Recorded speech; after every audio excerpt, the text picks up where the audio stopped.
Marcus Taylor, the billionaire owner of Blue Horizon Airlines, stood unnoticed in the chaotic terminal of JFK Airport, wearing a plain white t-shirt and old sneakers. He blended seamlessly into the crowd. To everyone around him, Marcus appeared to be just another traveler. But in reality, this quiet observer had embarked on a covert mission to uncover the truth about how his airline treated those who weren't privileged enough to enjoy the luxuries of first class. As he strolled through the terminal, Marcus witnessed disturbing scenes. A frustrated mother was brushed aside by an indifferent agent. Nearby, a young man was unfairly targeted for an additional search. The smiles in the VIP lounge felt hollow as he observed passengers being judged by their appearances rather than treated with dignity. Marcus realized that his company had drifted far from the vision of fairness and opportunity he had originally set out to create.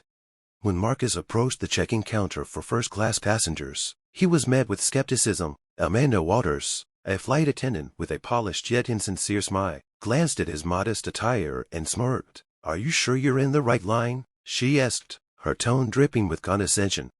Marcus handed her his first-class ticket calmly, though he couldn't ignore the simmering frustration beneath his composed exterior. Amanda took her time verifying his ticket, her deliberate slowness clearly signaling doubt. He clenched his jaw but remained composed. This was not just about one rude encounter. It was about a systemic issue he was beginning to see unfold. Settling into his first-class seat, Marcus observed Amanda interacting warmly with other passengers, all of whom feed her unspoken mold of what a VIP should look like. When Marcus politely raised his hand to request water, she acknowledged him with a curt nod and prioritized others. The water eventually arrived, but her movements were stiff and impersonal. These small slights added up, painting a troubling picture of the culture within his airline. Mid-flight, a commotion erupted in the economy cabin. An elderly man had collapsed and required immediate assistance. Amanda dismissed the idea of moving him to first class, citing company protocol. Unable to remain silent, Marcus intervened. "This man's health is more important than appearances," he said firmly. Amanda bristled at his challenge. "I'm following company guidelines," she retorted. Marcus's frustration boiled over. "Then maybe those guidelines need to change," he replied. His words hung in the air, resonating with the silent passengers and crew. Afterward, Marcus found an ally in Linda Harper, a junior flight attendant who genuinely cared about the passengers. When he asked her why she handled things differently, she hesitated before admitting, "I just try to do what's right, but not everyone has that freedom. There's pressure to toe the line, especially under Mr. Clean." The name Robert Clean echoed in Marcus's mind. As the regional manager overseeing JFK operations, Clean's reputation for favoritism and fostering a toxic work environment became a recurring theme in his conversations with employees. Linda's honesty, combined with hushed testimonies from others, painted a grim picture of leadership failures. "Why hasn't anyone done anything?" Marcus asked Linda. "They're scared," she admitted. "If you're not one of Clean's favorites, you're expendable." Realizing the issues were systemic, Marcus decided he could no longer remain a silent observer. This wasn't just about improving customer service. It was about confronting a culture of fear and inequality. After the flight, Marcus requested a meeting with Robert Clean. In a sleek office overlooking the tarmac, Clean exuded confidence. "What seems to be the issue?" he asked with a practiced smile. Marcus laid out his observations plainly. "The behavior I've witnessed doesn't align with this company's values. Employees are afraid, and passengers are judged based on appearances rather than treated with respect." Clean's smile faltered. "You're overreacting. These things happen in every company," he said dismissively. Marcus's response was resolute. "That doesn't make it acceptable. I'm not interested in excuses. I'm interested in solutions."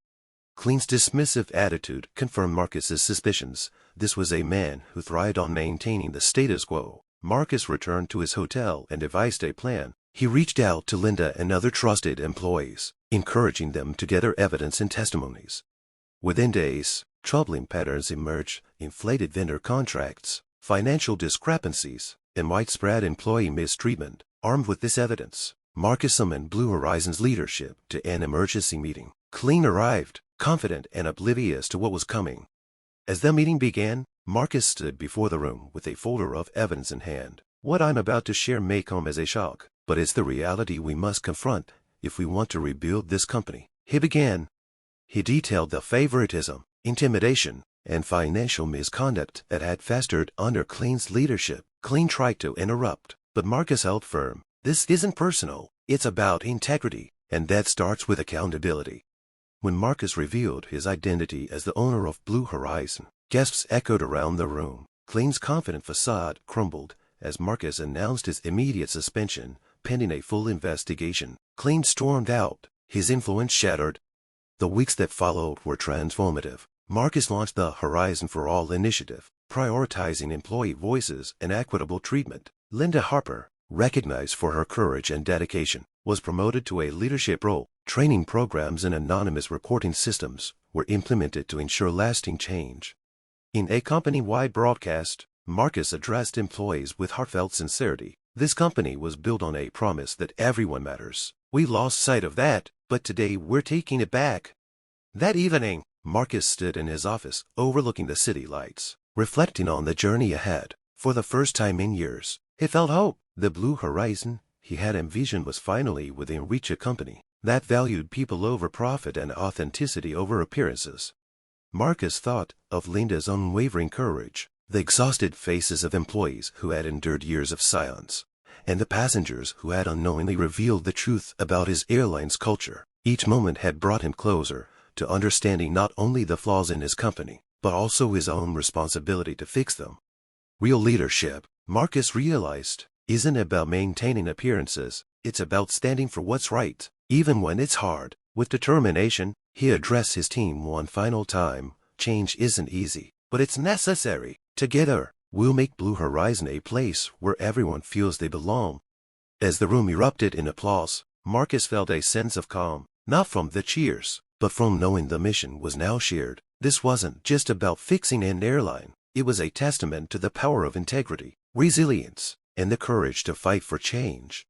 Thank you for watching until the very end. If this story resonated with you, don't forget to like the video and share it with your friends. Subscribe to our channel and turn on the notification bell for more inspiring stories. Have a wonderful day.